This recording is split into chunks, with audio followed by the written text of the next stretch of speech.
नवी मुंबईत नारळी पौर्णिमेचा उत्साह शिगेला।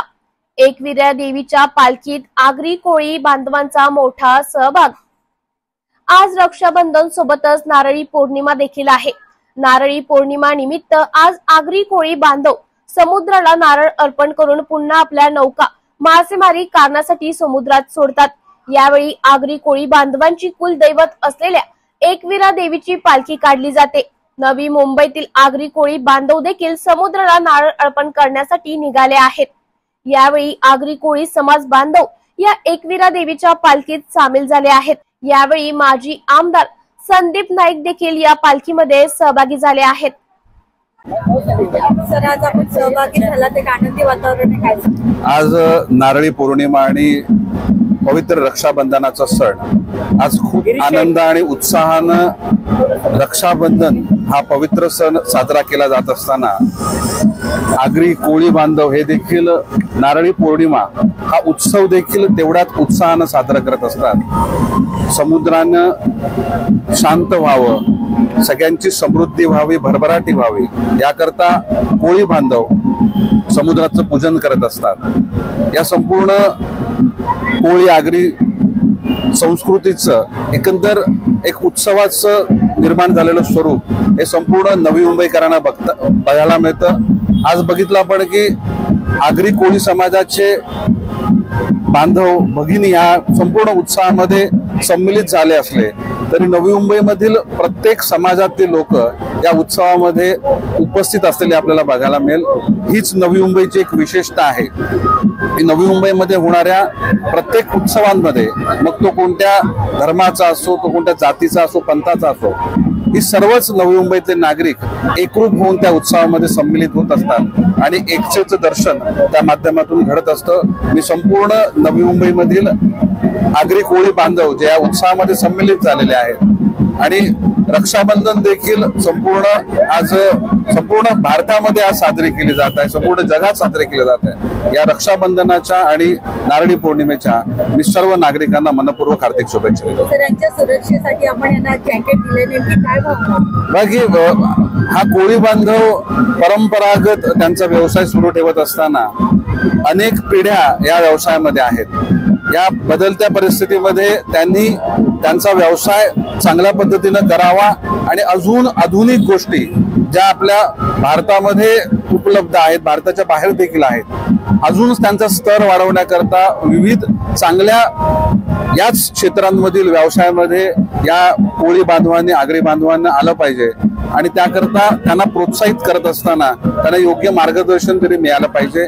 ही नवीन पिढी शिक्षित पिढी आहे, आगरी कोळी समाजाची ही पिढी शिकलेली पिढी आहे। या व्यवसायामध्ये अजून अनेक संधी आहेत ज्या माध्यमातून त्यांचा स्वतःचा आणि समाजाचा उत्कर्ष हे कोळी बांधव, आगरी बांधव साधू शकतात। त्याकरता यांना पाठबळ देण्याची गरज आहे आणि प्रामुख्यानं जे होड्या घेऊन जे समुद्रात जातात त्यांच्या सेफ्टी करता जर लाईफ जॅकेट असेल तर नक्कीच एक त्यांना त्यांच्या एकंदर त्या प्रवासामध्ये सुरक्षता हे त्यांना प्रदान करू शकतो। किंबहुना एखादी घटना जर समुद्रामध्ये घडली तर त्यांना मदत करण्याकरता देखील लाईफ जॅकेट हे त्यांना मदतगार ठरू शकतं। त्यामुळे आज नवी मुंबईतील विविध ठिकाणी जिकडे कोळी बांधवांचं त्या ठिकाणी वास्तव्य आहे किंबहुना समुद्रामध्ये होड्या घेऊन जाणाऱ्या कोळी बांधवांची संख्या आहे, अशा ठिकाणी संदीप प्रतिष्ठानच्या माध्यमातून लाईफ जॅकेटची वाटप केली गेली आहे। खुश खबर, खुश खबर, खुश खबर। डेन नेटवर्कचा HD पॅकेज धमाका। सिल्वर ॲड ऑन पॅकेजसाठी 20 रुपयात 20 HD channels, gold add on पॅकेजसाठी 30 रुपयात 30 HD चॅनल्स। या योजनेचा लाभ घेण्यासाठी आजच आपल्या डेन केबल ऑपरेटरशी संपर्क साधा। ही योजना फक्त HD सेटअप बॉक्सवरच उपलब्ध असेल।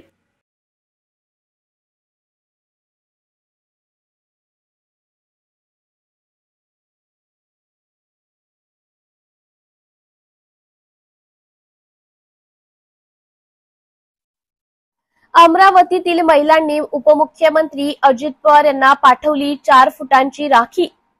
रक्षाबंधन निमित्त सरकारने लाडकी बहीण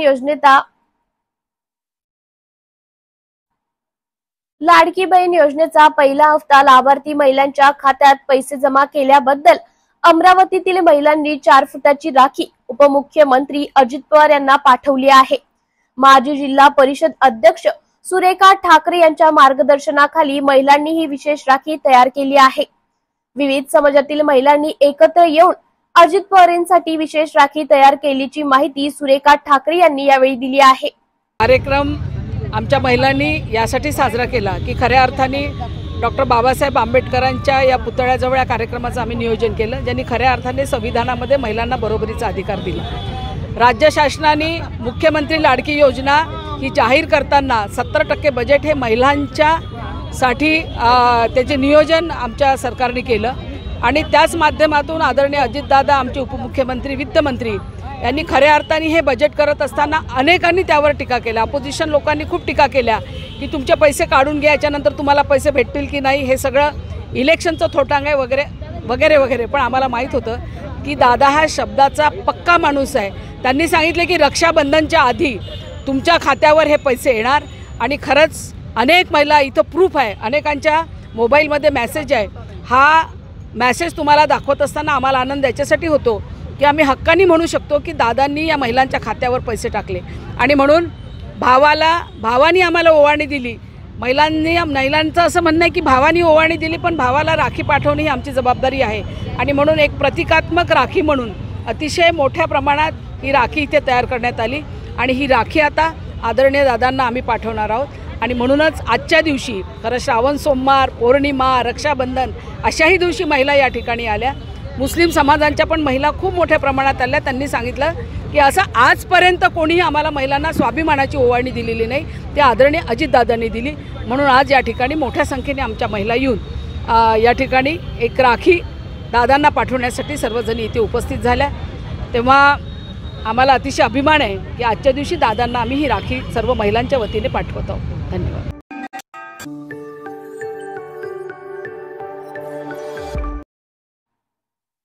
माझ्या प्रत्येक भावाचं भलं व्हावं असं मला वाटतं, असं सुप्रिया सुळे म्हणाल्या।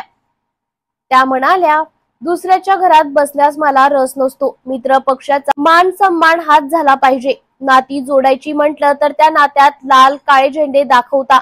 मला याचे खूप वाईट वाटते। मागच्या वर्षी पण नव्हती राखी बांधली। काही गोष्टी या मनातल्या मनात सहन करायच्या असतात, सगळ्या गोष्टी बोलायच्या नसतात। माझ्या कुटुंबाने तर माझ्यावर चांगलेच संस्कार केलेत। माझ्या प्रत्येक भावाचं भलं व्हावं असं मला वाटतं, असं सुप्रिया सुळे म्हणाल्या।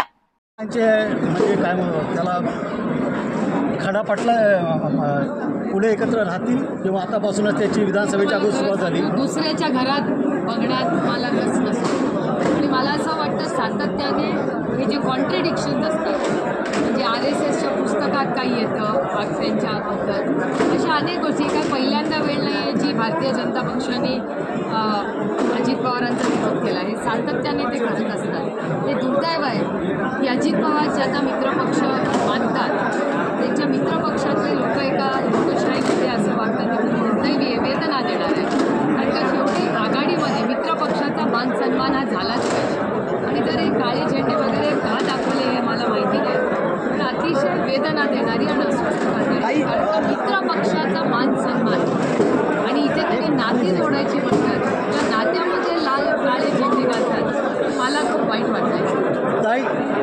एक प्रश्न तुम्ही त्याचं उत्तर नाकारताय, बऱ्याच ठिकाणी नाही दिलं आहे, पण मला पुन्हा विचारावं असं वाटतं। लहानपणापासून तुम्ही दादाच्या हातावर राखी बांधत आलेले आहात। हा पहिला प्रसंग असा आहे का तुम्ही कदाचित त्या प्रसंग याला मुकणार आहे, काय भावना आहे तुमची? मागच्या वर्षी पण नव्हती बांधली, मागच्या वर्षी नव्हती आले की राखी पण 2 वर्षापासून हा जो दुरावा आहे, काय भावना आहे आता तुमच्या? दुरावा असा नाही, हा माझं म्हणणं आहे की काही गोष्टी प्रत्येक गोष्टीवर बोललं पाहिजे। आग्रह कशाला, काही गोष्टी मनातल्या ह्या मनात सहन करायच्या असतात। महिलांमध्ये एक वेगळी ताकद असते, सहन करायची असते, त्याच्यामुळे सगळ्या गोष्टी बोलायचा आग्रह कशाला। मी हा खूप प्रेमाने हा प्रश्न विचारतात की महाराष्ट्राची मायबाप जनता प्रचंड प्रेमाने मला हा प्रश्न विचारते, माझं भाग्य तुम्ही सगळे एवढं माझ्यावर प्रेम करता। माझं एकच उत्तर आहे, रामकृष्ण।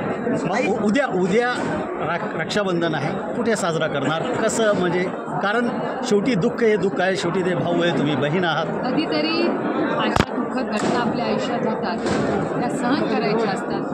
पांडुरंगाच्या चरणी एवढीच प्रार्थना करेन की माझे सगळे भाऊ सुखात गुणागोविंदाने जिथे असतील तिथे राहा दादासोबत. आणि हो अर्थातच प्रत्येकाबद्दल आपण कशाला आपल्यावर कुठले संस्कार झालेत, आपल्यावर माझ्या आईने माझ्या कुटुंबाने माझ्यावर असेच संस्कार केले की काही कोणी आपल्याला काही केलं असेल तरी आपण समोरच्याबद्दल नेहमी चांगलाच विचार करावा. आणि संतांची भूमी आहे, संतांनी आपल्यावर हेच संस्कार केले. त्यामुळे माझ्या प्रत्येक भावाचं भलंच व्हावं आणि चांगलंच व्हावं असं मी नेहमीच देवाच्या प्रार्थना करताना म्हणतो. आणि उद्या नाशिकच्या दौऱ्यावर आहे मी. तिथले शेतकरी प्रचंड अस्वस्थ आहेत, हेही माझे भाऊच आहेत. जेवढा माझ्या पवार कुटुंब आणि शिंदे म्हणजे माझ्या आईचं आडनाव माहेरचं आडनाव शिंदे आणि पवार भावांचा जेवढा माझ्यावर अधिकार आहे तेवढाच राज्यातल्या प्रत्येक माझ्या भावाचा आणि त्यातून शेतकऱ्याचा अधिकार माझ्यावर आहे. आणि उद्याचा दिवस ही नाशिकच्या दौऱ्यावर आहे आणि आधी लग्न कोंडाण्याचं, आधी जबाबदाऱ्या आणि मग साजरं. काही विरोधकांकडे लाडका मुलगा लाडकी मुलगी या योजना विरोधकांना म्हणजे शरद पवार साहेब असतील किंवा उद्धव ठाकरे यांना चालतात, मात्र लाडकी बहीण योजना चालत नाही असा टोला फडणवीसांनी लावला आहे विरोधकांना. हे हास्यास्पद आहे कारण का फडणवीस साहेब नेहमीच म्हणतात की ते पवार साहेबांना एक लेख आहे त्याच्यानंतर एक लेख. म्हणजे एक मुलीच्या वडिलांबद्दल हे बोलणं आणि ज्या नेत्यांनी फक्त एक मुलगीच जन्माला घातली आणि त्यानंतर महिला धोरण या देशामध्ये आदरणीय पवार साहेबांनी चाललं. त्याच्यामुळे हे का देवेंद्रजी बोलले हे मला कळलेलं नाही. एकच महत्त्वाचा प्रश्न असा विचारला जातो, चर्चेत आहे. जेव्हापासून उद्धव ठाकरेंनी सांगितलं का मुख्यमंत्र्याचं नाव जाहीर करा, मी पाठिंबा देतो, तेव्हापासून चर्चा सुरू झाली आहे का महिला मुख्यमंत्री या राज्याच्या होतील का पहिल्या. मला असं वाटतं कुणाच्या एक तर महाविकास आघाडीमध्ये मुख्यमंत्रीपदाची चर्चाच नाही आहे. महाविकास आघाडीमध्ये जबाबदारी प्रचंड वाढलेली आहे. आता इंडिया अलायन्सला एवढं चांगलं सहकार्य महाराष्ट्राच्या मायबाप जनतेने एक आशीर्वाद म्हणून दिलेला आहे. त्याच्यामुळे एक तर आमची जबाबदारी महाराष्ट्रातली महागाई, बेरोजगारी आणि भ्रष्टाचार हटवण्यासाठी आपल्याला शेतकऱ्यांसाठी, महिलांसाठी आपल्याला राज्यातील चांगली धोरणं करायची. सत्ता म्हणजे काय लाल दिव्याची गाडी नसते. सत्ता हे माध्यम आहे आपल्या मतदारसंघात, आपल्या राज्यात, आपल्या लोकांच्या आयुष्यात एक चांगला बदल घडवण्यासाठी. ते फक्त एक साधन. त्याच्यामुळे सत्तेमध्ये येण्यासाठी आम्ही काय ह्यांच्यासारखं विकासासाठी आलो, 2 पक्ष फोडून आलो असल्या भानगडी आमच्याकडे नाही. आम्ही सत्तेमध्ये येऊन महाराष्ट्राची आन बान आणि शान आणि महाराष्ट्राचं एक वेगळं महत्त्व देशाच्या राजकारणात आणि समाजकारणात जे आहे ते स्थान आणि या राज्यातल्या प्रत्येक युवक युवतीला हक्काची मेरिटवरची नोकरी, चांगला हमीभाव आणि सर्वांगीण विकास राज्याचा कसा व्हावा याच्यासाठी. त्याच्यामुळे महिला पुरुष याच्यात आम्ही कोणीच पडलेलो नाही. आमचं म्हणणं आहे अशाच व्यक्तींनी नेतृत्व करावं ज्याच्यात कर्तृत्व असेल आणि त्या कर्तृत्वाबरोबर माझी एक अट त्या मुख्यमंत्र्याला असेल की महाराष्ट्राचा मुख्यमंत्री असाच व्हावा जो दिल्लीसमोर गुजरात होणार. मुख्यमंत्र्याबाबत समजा तुमच्या नावाची चर्चा झाली तर तुम्हाला मुख्यमंत्री होणं आवडेल का? मी जर तरवर उत्तरं देत नाही. मी लोकसभा लढलेली आहे. आम्ही 31 खासदार जे निवडून आलेलो आहे या संघर्षाच्या काळात जेव्हा आमचा पक्ष नेला होता, दडपशाही होती, आमचं चिन्ह नेलं होतं, त्या सगळ्या संघर्षावर महाराष्ट्राच्या मायबाप जनतेने आम्हाला जो आशीर्वाद दिला आहे त्या आशीर्वाद उचलून आम्ही सगळे कामाला लागलेलो आहोत. आणि हे 31चे 31 खासदार आम्ही जीवाचं रान करू, कष्टांची परिकष्टा करू, पण महाविकास आघाडीच्या प्रत्येक जो आमदार निवडून येईल त्याच्यासाठी आम्ही कष्ट करू पुढचे 90 दिवस. राज्यात 100 महिला आमदार म्हणून निवडून येतील असं म्हटलेलं आहे देवेंद्र फडणवीसांनी. 100 आमदार महिला येतील. अरे वा, किती छान, स्वागत आहे. याचा अर्थ भारतीय जनता पक्ष 200 सीट लढणार, त्यातल्या 50% महिलांना देणार ना. मला खूप आनंद आहे. मी त्याचं स्वागत करते जर 100 महिला निवडून आल्या. खूप छान. विधानसभेत जर 100 महिला देवेंद्रजी आणणार असतील तर हे खूप आनंदाची गोष्ट आहे. याचा अर्थ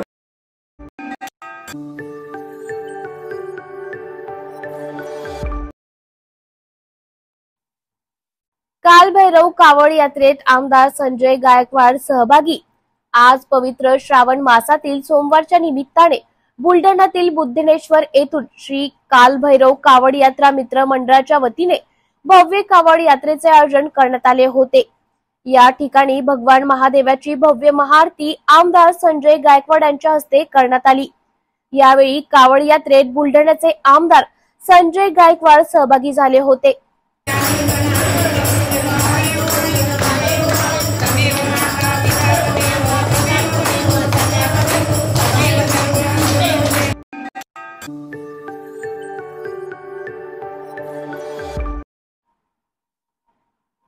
उपमुख्यमंत्री अजित पवार मुंबईत येताच माजी मंत्री बाबा सिद्दीकी व आमदार झिशान सिद्दीकी यांनी केले स्वागत।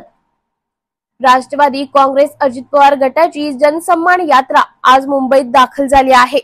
वांद्रे पूर्व ते चेंबूर अणुशक्तीनगर पर्यंत ही यात्रा जाणार आहे। या निमित्त उपमुख्यमंत्री अजित पवार वांद्रे पूर्व येथे दाखल झाले आहेत।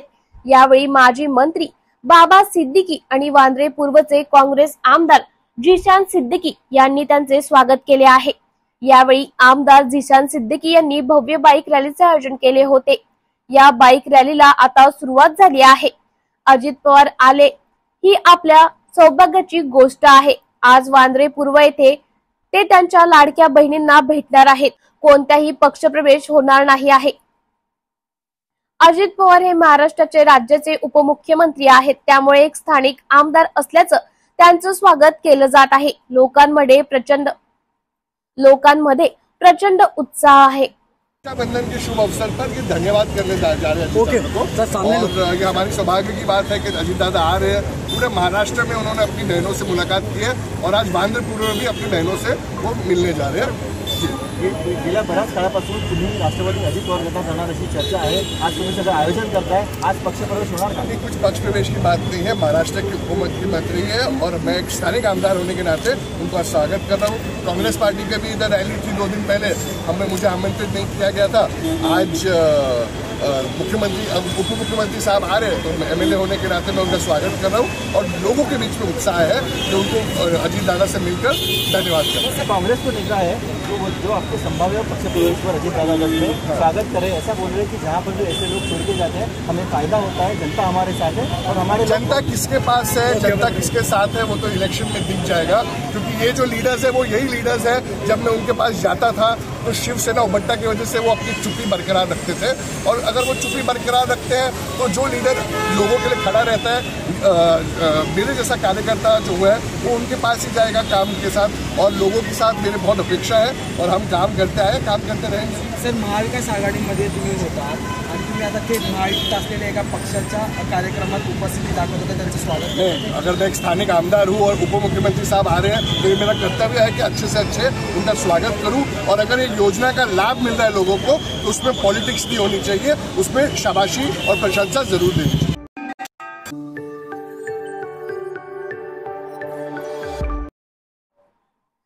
छत्रपती शाहू महाराजांनी पाठवलेली सोन्याची राखी विठुरायाला समर्पित।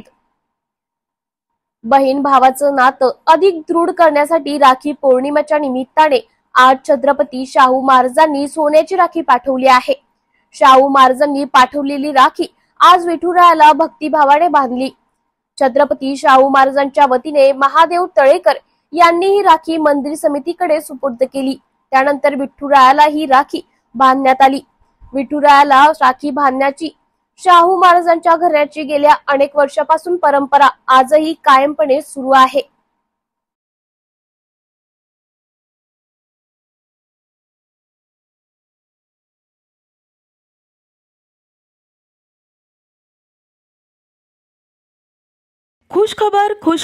खुशखबर डेन नेटवर्कचा HD पॅकेज धमाका। सिल्वर ॲड ऑन पॅकेजसाठी 20 रुपयात 20 HD channels, gold add on पॅकेजसाठी 30 रुपयात 30 HD चॅनल्स। या योजनेचा लाभ घेण्यासाठी आजच आपल्या डेन केबल ऑपरेटरशी संपर्क साधा। ही योजना फक्त HD सेटअप बॉक्सवरच उपलब्ध असेल। चेंबूरमधील महिलांनी साजरे केले अनोखे रक्षाबंधन। व्यसनाधीन व्यक्तींना राखी बांधत व्यसन सोडण्याचे घेतले वचन। चेंबूरमधील महिलांनी एकत्र येत आज अनोखे रक्षाबंधन साजरे केले आहे। चेंबूरच्या घाटाला परिसरात असलेले कोळेकर हॉस्पिटल जवळ मोठ्या प्रमाणात वाईन शॉप बार आहेत। इथे रस्त्यावरच अनेक जण रस्त्यावर दारू पितात। याबाबत वारंवार तक्रार करूनही कारवाई होत नाही, म्हणून आज रस्त्यावर उतरत येथील महिलांनी व्यसनाच्या आहारी गेलेल्यांना राखी बांधून दारूचे व्यसन सोडाव्याची ओवाळणी मागितली आहे। या व्यसन मुक्ती व्हावी आणि येथील समस्या प्रशासनासोबत मांडण्यासाठी अनोखे रक्षाबंधन पार पाडले। लोकांना राखी बांधलेली आहे, काय त्यांच्याकडून ओवाळणी मागितली? आपल्या दारूबंदीबद्दलच आम्ही इथं आलेलो आहोत। आता कितीतरी भाऊ महिला सुद्धा दारू पितात, कारण आपला भारत देश बोलतात भारत देश सुधारला, पण ज्या वेळेस दारूबंदी होईल आणि आपली मुंबई बोलतात हरित मुंबई आहे, पण हरित मुंबई जेव्हा होईल आणि दारूबंदी जेव्हा होईल तेव्हा बोलायचं की आपले भारत देश सुधारला। आणि ठिकठिकाणी असे भाऊ ताई सगळे दारू पिऊन थुकतात वगैरे, घाण करतात, हे आपल्यासारख्यांना सुद्धा बघायला म्हणजे घाण वाटते। आणि ज्यावेळेस बोलतो आपण की आपली आई आपल्याला जन्म देते, त्यावेळेस ज्यावेळेस त्या मुलाचा दारू पिऊन त्रास होतो त्यावेळेस ती आई अक्षरशः कंटाळून बोललेली असते की तुला जन्माला घातलं नसतं तर बरं झालं असतं, कारण दारू ही एवढी वाईट चीज आहे आणि ती बंद झाली पाहिजे। याच्यामुळं आज आम्ही राजू भाऊ नगराळे, आम्ही सगळ्या महिला, बाकीचे भाऊ आपले काँग्रेस पक्षातर्फे आणि सगळेच पक्षातर्फे आम्ही इथं आलो आहोत आणि दारूबंदी झाली पाहिजे। आणि एवढं जर झालं तर खरंच आपला भारत देश सुधारला असं समजणार। आणि हीच वर्गणी आता हे दारू पिणारे भाऊ अक्षरशः आमच्या पाया पडले, अक्षरशः डोळ्यातून आमचे अश्रू आले। सांगितलं भाऊ आम्हाला तुमचं काही नको आहे, फक्त तुम्ही तुमचा परिवार सुधारवा आणि तुमच्या आई बहिणी बायको यांना तुम्ही पाठिंबा द्या आणि हीच आमची रक्षाबंधन ओवाळणी असणार। आणि इथून पुढे तुम्ही सुधरून राहा आणि तुमचा परिवार सुधारावा, तुमच्या मुलाबाळांना शिक्षण द्या आणि खरंच अक्षरशः हे रक्षाबंधन असंच कायमस्वरूपी होऊ दे आणि सगळं यशस्वी होऊ दे, हीच माझी सगळ्यांना म्हणजे शिवाजी महाराजांच्या और गणपतीच्या चरणी प्रार्थना। धन्यवाद। माझं नाव रंजना भाऊ रासकर। करण्यात आलेलं आहे, काय तुमचं राखी बांधली आहे या ठिकाणी? ही राखी बांधली ती त्या नशा करणाऱ्या लोकांना बांधली, काय याचं उद्दिष्ट आहे? समोर बघा। महाराष्ट्राचं आराध्य दैवत गणपतीला वंदन करून छत्रपती शिवरायांना मानाचा मुजरा, भारतीय घटनेचे शिल्पकार डॉक्टर बाबासाहेब आंबेडकर यांना माझा कोटी कोटी प्रणाम आणि जय भवानी जय शिवराय। आज खूप चांगला दिवस आहे, रक्षाबंधन आहे। आज आमचे काही भाऊ दारूच्या अड्ड्यावर इकडे तिकडे फिरतात दारू पिण्यासाठी, तर आम्ही हा सुंदर कार्यक्रम, आमचा राजू नगराळे खूप चांगली कामं करतो, त्यासाठी आम्ही त्यांच्याबरोबर हे काम करायला इथे आलो आहे। सर्वांना आम्ही राखी बांधली, त्यांच्याकडून चांगला रिस्पॉन्स मिळाला, काहीकांकडून मिळालेला नाही आहे, तरी आम्ही त्यांच्या घरी जाऊन सांगू। दारू म्हणजे कसं आहे, घर उद्ध्वस्त करतो, दारू ही बरबादी, दारू चांगली नाही आहे, घरात वातावरण गढूळ होतं, त्यांच्या बायकांना अक्षरशः एवढ्या घाण परिस्थितीतून जावं लागतं, म्हणून आम्ही हा संदेश घेतला आहे तर आम्ही हा असा संदेश घेतला आहे की अशा लोकांना दारू सोडायची। आणि हे दारूचं जे दुकान आहे आम्ही तर बंदच करणार आहे, पण खरं अक्षरशः म्हणायला गेलं ना तर ह्या गाठल्यात खूप लोक दारू पितात, लहान लहान मुलंसुद्धा दारू पितात। ह्याच्यावर काय बंदी करायची? ह्याच्यावरूनच शासनानं बंदी केली पाहिजे की दारूनं प्रत्येकाची झोपडपट्टीतली लोक, गरीब लोक येतं, ह्या लोकांना काय आपण सांगायचं सांगा। म्हणून आम्ही काय केलं आहे, रक्षाबंधन निमित्त त्यांना राखी बांधली, त्या राखीचं त्यांना ओवाळणी म्हणून त्यांच्याकडून आम्ही सांगितलंय की तुम्हाला आम्ही राखी का बांधतोय, तर आम्हाला तुमच्याकडून काय ओवाळणी पाहिजे की दारू सोडा, सिगारेट सोडा, परत नशा सोडा। कसं आहे माहिती आहे का, दारूवाला झुकल कुठं, तंबाखूवाला थुकल कुठं, सिगरेटवाला फुकल कुठं, हे सगळे बंद झालं पाहिजे, हीच आमची अपेक्षा आहे, दुसरं काही नाही। आणि यांचे घर एवढे चांगले चालतील, लहान मुलं बाळं शिक्षण शिकतात, त्याचा परिणामसुद्धा होतो, म्हणून आम्ही हा संदेश घेतला आहे। थँक्यू। आपलं नाव गाड्यांवर दारू पिता, त्यामुळे कुठेतरी कायदा सुव्यवस्थेचा पण प्रश्न आहे, हा अनोखा उपक्रम काय होता आजचा? समोर बघा। मी ह्या विभागामध्ये दारूबंदीसाठी भरपूर दिवसापासून काम करतो। या माता भगिनी पाठीशी उभा राहतात। आज भारतीय संस्कृतीचा मौल्यवान असा दिवस म्हणजे रक्षाबंधन, ज्या दिवशी भाऊ आपल्या बहिणीला वचन देतो की मी तुझं रक्षण करतो. आणि तेच औचित्य साधून आज आम्ही या रक्षाबंधनाच्या दिवशी हे इथे कोळेकर हॉस्पिटल आहे, दवा दारू इथे दोन्ही सगळे आजूबाजूलाच आहेत. म्हणजे इथे दवाखाना आहे, बाजूला वाईन शॉप आहे, बिअर शॉप आहे, परत इथे बार आहे, अशा सगळ्या गोष्टी आहेत. आणि हे दारू पिणारे रिक्षात बसतात, रस्त्यावर उभं राहून दारू पितात. अक्षरशः हा अड्डा झाला आहे सगळ्यांचा. तर आम्ही पोलीस स्टेशनला देखील आता निवेदन करतो आहे की अशांवर कारवाई झाली पाहिजे आणि दारूबंदी झाली पाहिजे. सगळ्यात मुख्यतः ह्या ठिकाणी दारू कुणी पिली नाही पाहिजे रस्त्यावर. लहान मुलं बघतात, त्यांच्यावर विपरीत परिणाम होतो. म्हणून या माता भगिनींनी आता ज्या वेळेला राखी बांधताना ओवाळतात त्यावेळेला एक असं असतं की आपण त्यांना एक वचन पण देतो किंवा भाऊ काहीतरी त्यांना भेट देते. तर भेटमध्ये ह्या बहिणींनी मागितलं की भावा आम्हाला तुझ्याकडून एवढीच भेट पाहिजे की तू दारू सोड, तुझी नशा सोड आणि तुझ्या कुटुंबाला नीट सांभाळ. ही या सगळ्या बहिणींकडून आणि माझ्या भावाकडून सगळ्यांना. काय पत्रव्यवहार केला का या संदर्भात पोलिसांची याच्या अगोदर केलेला आहे, स्थानिक लोकांनी केलेला. आता याच्यासोबत स्थानिक लोकांसोबत मी देखील आहे. निमकर सोसायटी आहे बाजूला. सोसायटीच्या अक्षरशः असं वाटतं की जे गोरगरीब लोक असतात त्यांना दारू प्यायसाठीच तो कट्टा बांधला आहे. म्हणजे ज्यांची कॅपॅसिटी नाही बारमध्ये आणि ज्यांची कॅपॅसिटी ते बारमध्ये जाऊन दारू पितात. तर अशा लोकांसाठी पोलिसांना देखील सोबत घेऊन, कारण आम्ही देखील पोलिसांच्या कमिटीवर आहोत, आमचं देखील सगळ्यांना हेच निवेदन. कधीपर्यंत हे संपूर्णपणे आहे ते तुम्ही पोलिसांना निवेदन करणार आहे? आणि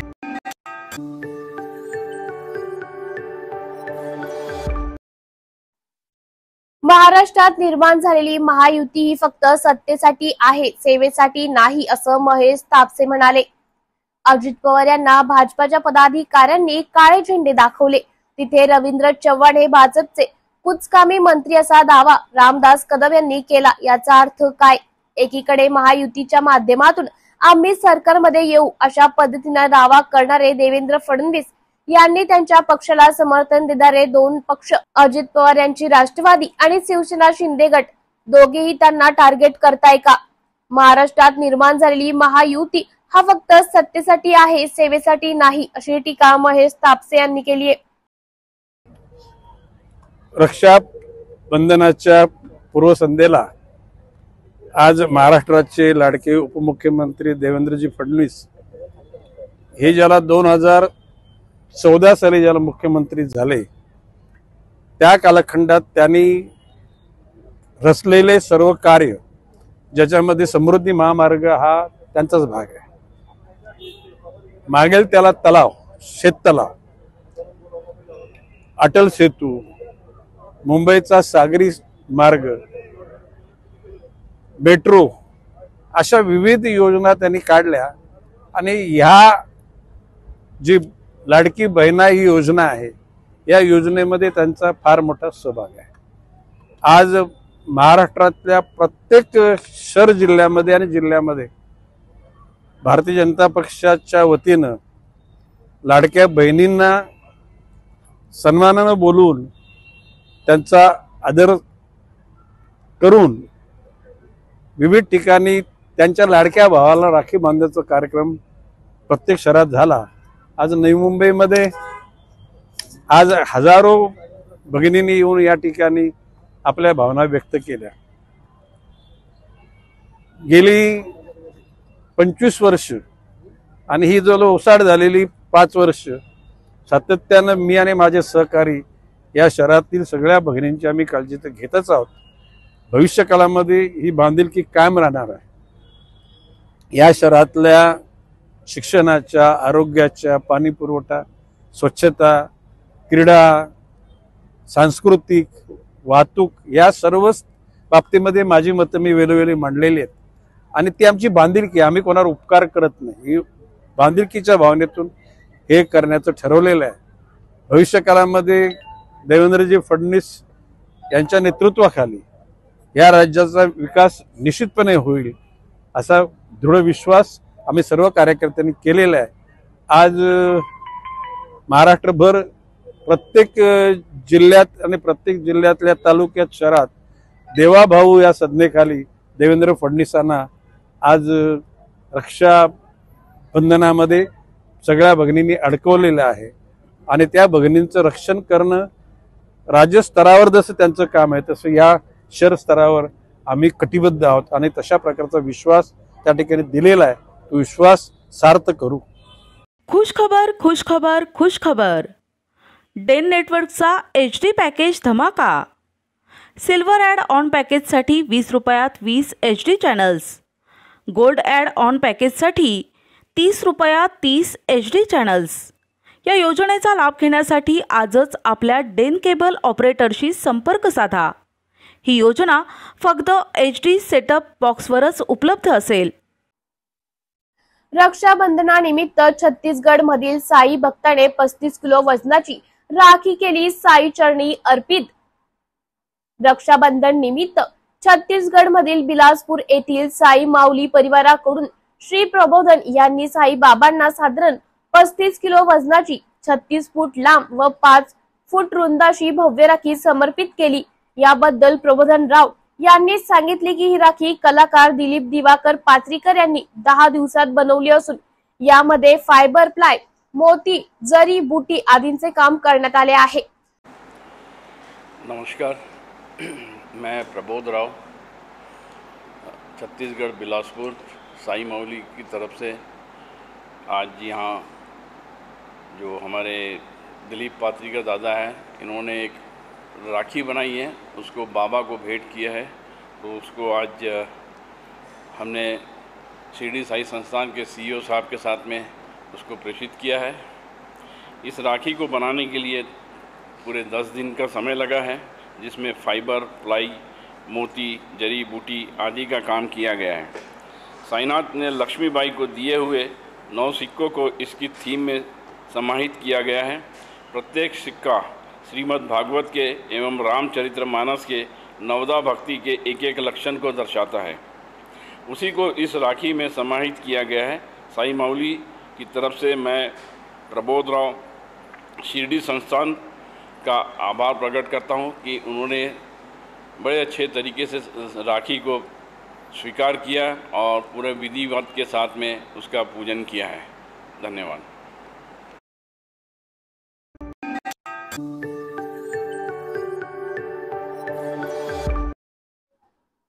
शरद पवार महाराष्ट्राच्या राजकारणातील शकुनी मामा आहेत असं सदाभाऊ खोत म्हणाले.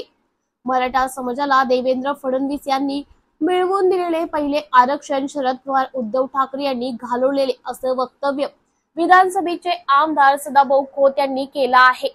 एकनाथ शिंदे या वाघाने बंड केले आणि देवेंद्र फडणवीस यांच्या साथीने मवियाचे सरकार पाडून महायुतीचे पुन्हा सरकार आणले. राज्य कसे चालवावे याचा दूरदृष्टीपणा देवेंद्र फडणवीस यांच्याकडे आहे.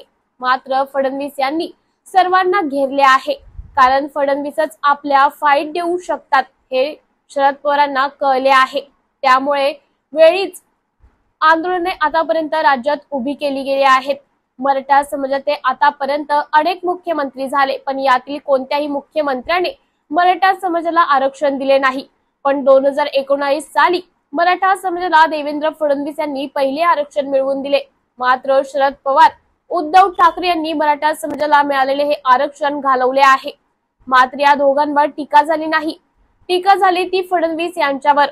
त्यामुळे शरद पवार महाराष्ट्राच्या राजकारणातील शकुनी मामा आहेत असा टोलाही सदाभाऊ खोत यांनी मारला आहे. लोकशाहीमध्ये प्रत्येकाला निवडणुका लढवण्याचा अधिकार आहे, स्वातंत्र्य आहे. आणि मला वाटतं की त्यांनी किती जागा ते लढवणार, किती लढवाव्यात, हा खऱ्या अर्थानं पूर्णपणे त्यांचा अधिकार आहे.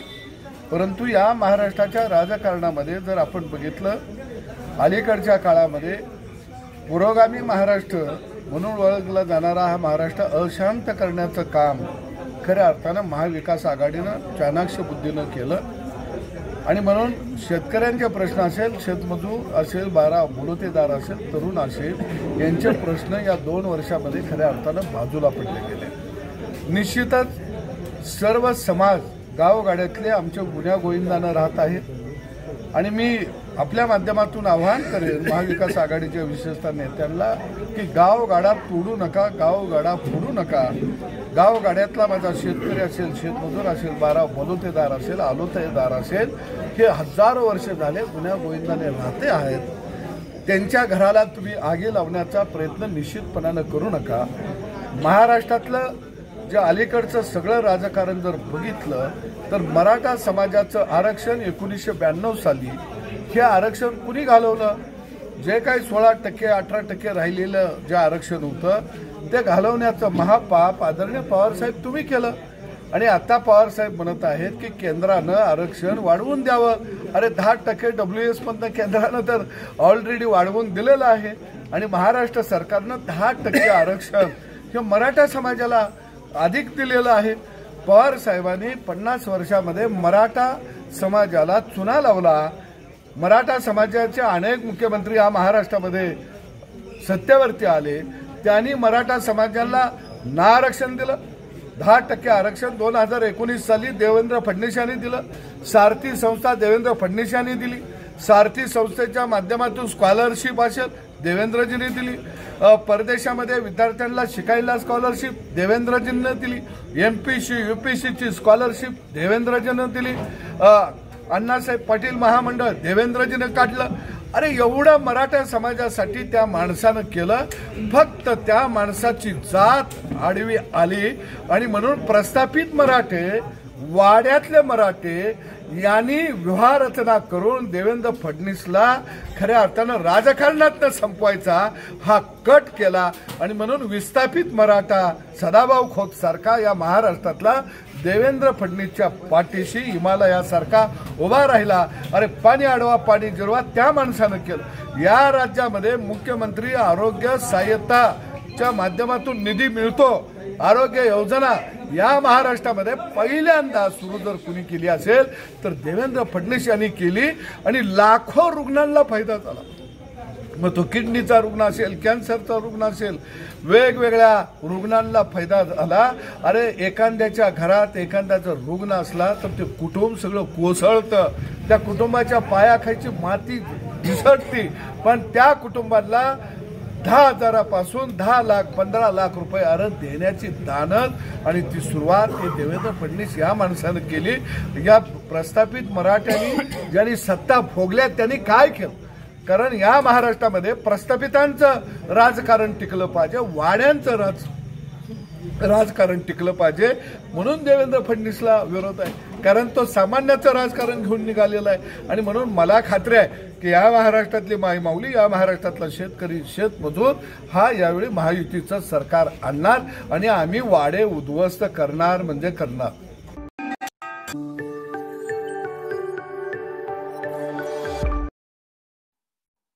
मी येवला लासलगाव मतदारसंघातूनच निवडणूक लढणार असं छगन भुजबळ यांनी सांगितले. मी येवला लासलगाव मतदारसंघातूनच निवडणूक लढणार आणि मोठ्या मताधिक्याने विजयी होणार असं अन्न व नागरी पुरवठा मंत्री छगन भुजबळ यांनी म्हटलं. नार पार नदी प्रकल्पावर बोलताना त्यांनी या प्रकल्पाचे महत्त्व सांगितले आणि केंद्र सरकारकडून मदतीच्या अभावावर नाराजी व्यक्त केली आहे. निवडणूक लांबणीवर जाण्याबाबत त्यांनी कार्यकाळ उशिरा सुरू झाल्यामुळे निवडणुका उशिरा होण्याची शक्यता व्यक्त केली आहे. लाडकी बहीण योजनेवर विरोधकांच्या टीकेला उत्तर देताना त्यांनी 70 लाख महिलांना लाभ मिळाल्याचे सांगितले. झिरवाळ यांच्या बॅनरबाबत स्पष्टीकरण देताना त्यांनी विधानसभेच्या उपसभापतीसाठी भूमिकेचा उल्लेख देखील केलाय. बघूयात यावेळी ते काय म्हणाले.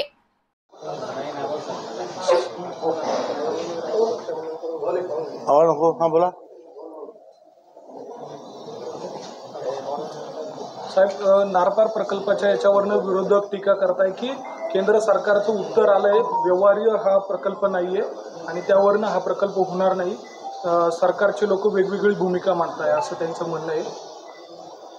असं आहे ना की ह्या नारपार आणि पलीकडे जाणारं जे पाणी आहे या संदर्भामध्ये तुम्हाला कल्पना असेल की मी विरोधी पक्षात असताना आम्ही सगळे वेलमध्ये बसून जे आहे सत्याग्रह केला होता. तो यासाठी की माझं असं म्हणणं आहे की तापी नदीचं जे पाणी येत आहे त्याच्यातले जळगावला 99 TMC पाणी आम्ही अजून घेऊ शकलो नाही म्हणून ते पलीकडे जात आहे. अधिक नारपार या सगळ्या गोदावरी खोऱ्यामध्ये जवळपास 55 TMC पाणी आहे असं माझं स्वतःचं मत आहे, ज्याच्यावर मी अनेक वेळा मीटिंग सुद्धा घेतलेल्या आहे. आता हे पाणी आणण्यासाठी उचलण्यासाठी खूप पैसा लागतो. ते बरोबर आहे. म्हणून मी वारंवार सांगितलं आहे की ज्याप्रमाणे मला वाटतं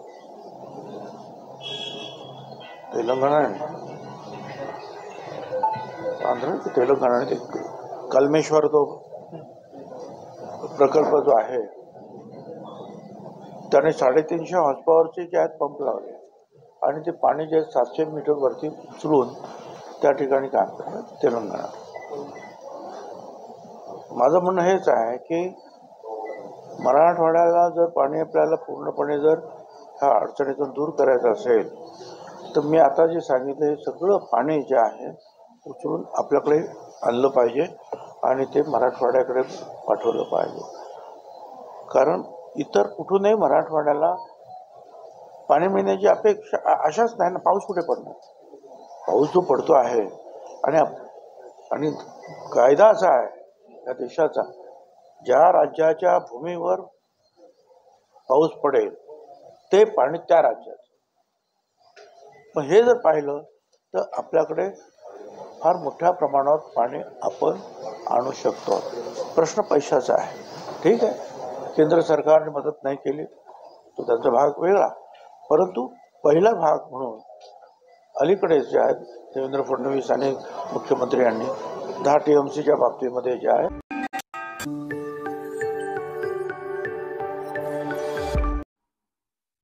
राळेगाव येथे प्रेम संबंधातून महिलेची हत्या करणाऱ्या आरोपीला अटक.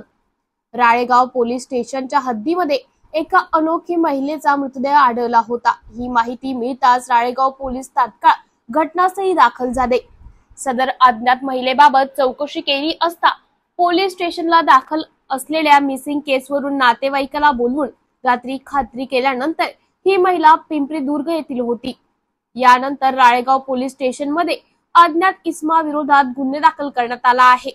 यानंतर या प्रकरणाचा अधिक तपास केला असता माहिती मिळाली की मृत महिलेचे राळेगाव येथे राहणाऱ्या एका व्यक्तीसोबत प्रेम संबंध होते. या व्यक्तीला ताब्यात घेऊन विचारपूस केली. या व्यक्तीचे नाव गणेश एपारी आहे आणि तो या महिलेला 2 वर्षापासून ओळखत होता व त्याचे प्रेम संबंध होते. मात्र मागील काही दिवसांपासून सतत वाद होत असल्याने गणेश एपारी याने जंगलात नेत तिची हत्या केली अशी कबुली आरोपीने दिल्यानंतर त्याला अटक करण्यात आली. आरोपी नमस्कार, मी रामेश्वर वेंजणी, उपविभागीय पोलीस अधिकारी पांढरकवडा. काल रोजी आपल्याला राळेगाव पोलीस स्टेशनच्या हद्दीमध्ये एका अनोळखी महिलेचं प्रेत मिळून आल्याची बातमी मिळाली होती. सदर बातमीनुसार राळेगाव पोलीस स्टेशनचे पोलीस निरीक्षक आणि त्यांच्यासोबतचा स्टाफ हा तात्काळ घटनास्थळी रवाना झाला. सदर अज्ञात महिलेबाबत विचारपूस केली असता आणि तिचा आसपास शोध घेतला असता पोलीस स्टेशनला दाखल असलेल्या मिसिंगवरनं त्यांच्या नातेवाईकाला बोलून त्याची खात्री केली असता सदरची महिला ही पिंपरी-दुर्ग येथील असल्याचे समजले. त्यावरून पोलीस स्टेशन राळेगाव येथे अज्ञात इसमाविरुद्ध भारतीय BNS नुसार कलम 103(1) नुसार गुन्हा दाखल करण्यात आलेला आहे. सदर गुन्ह्याबाबत अधिकची माहिती घेतली असता आणि गोपनीय बातमीदाराकडे चौकशी केली असता पोलीस स्टेशनला अशी माहिती मिळाली की सदर महिलेचे राळेगाव शहरात राहणाऱ्या एका व्यक्तीसोबत गेल्या 2 वर्षापासून प्रेमसंबंध होते. सदर व्यक्तीला ताब्यात घेऊन त्याच्याकडे विचारपूस केली असता त्याने आपलं नाव गणेश एपारी असे सांगितले व तो सदर महिलेला 2 वर्षापासून ओळखत होता व त्यांचे एकमेकांसोबत प्रेमसंबंध होते. परंतु त्यामध्ये मागील काही कालावधीपासून सातत्याने वाद उत्पन्न होत असल्या कारणाने सदर व्यक्तीने या महिलेस राळेगावपासून एक 5 ते 6 किलोमीटर अंतरावरती असणाऱ्या जंगलामध्ये नेऊन तिचा खून केलेला आहे अशी त्यांनी कबुली दिल्यावरून त्याला अटक करण्यात आली. त्याला आज रोजी माननीय न्यायालयामध्ये हजर केले असता न्यायालयाने त्याचे 22 तारखेपर्यंत पोलीस कस्टडी रिमांड दिलेला आहे. खबर खुश खबर डेन नेटवर्कचा HD पॅकेज धमाका. सिल्वर ॲड ऑन पॅकेजसाठी 20 रुपयात 20 HD channels. Gold add on पॅकेजसाठी 30 रुपयात 30 HD चॅनल्स. या योजनेचा लाभ घेण्यासाठी आजच आपल्या डेन केबल ऑपरेटरशी संपर्क साधा. ही योजना फक्त HD सेटअप बॉक्सवरच उपलब्ध असेल.